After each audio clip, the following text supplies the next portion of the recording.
And I've heard it said that the United States of America accounts for 6% of Catholics worldwide, but accounts for 60% of the annulments worldwide. So maybe there's something uniquely problematic going on in the US. Alex, I'd like to hear from you, your thoughts about the annulment process.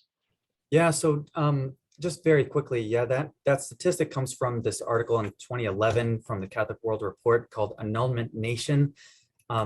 My guess, because that's 2011 and there were changes made to the annulment process in 2014, I'm guessing that the needle has probably moved in the wrong direction since then.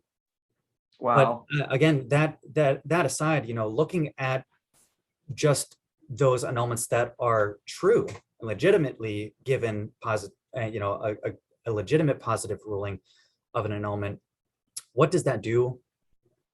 What kind of responses does that evoke in a child of divorce? I'll tell you, a lot of times we see on the retreat. Now, my parents are divorced and annulled as well. And so I can speak to this a little bit. A lot of times people will say that their parents' marriage being annulled was more devastating than the divorce itself. Now, Why? a civil, Why?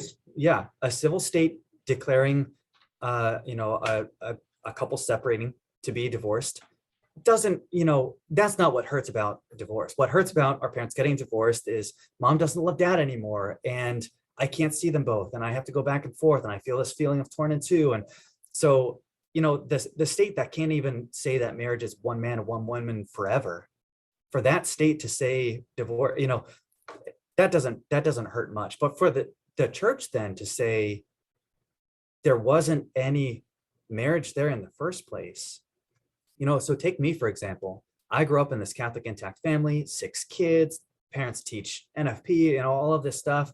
In my mind, all of this time, I'm a member of this beautiful Catholic family. And then all of a sudden, it's breaking down, but not just breaking down. There wasn't a marriage in the first place.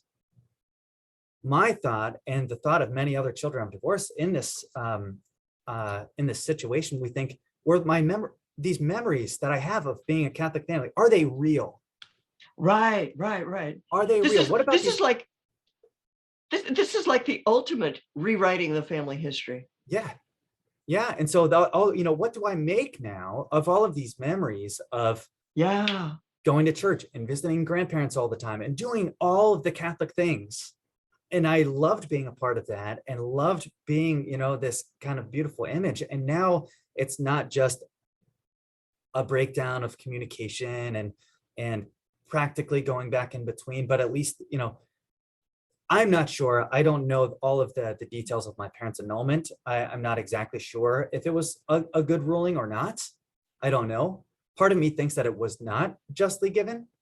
I kind of think, though, that this all points to the importance of judicial vicars trying to just get to the truth of things. If there was a diriment impediment, sure, grant the annulment. If there wasn't, you really have to stand by the truth. If you're going to be the only one saying there was a marriage here, so be it. That's what children of divorce kind of want. Like when mom and dad say, oh, this marriage is over because the love has been lost, or something like that. That's not every case. Part of us wants to hear the church say, no, marriage is for life. Marriage is for life. And there was nothing wrong here. These people knew what they were doing, and they're walking away from it. Right. So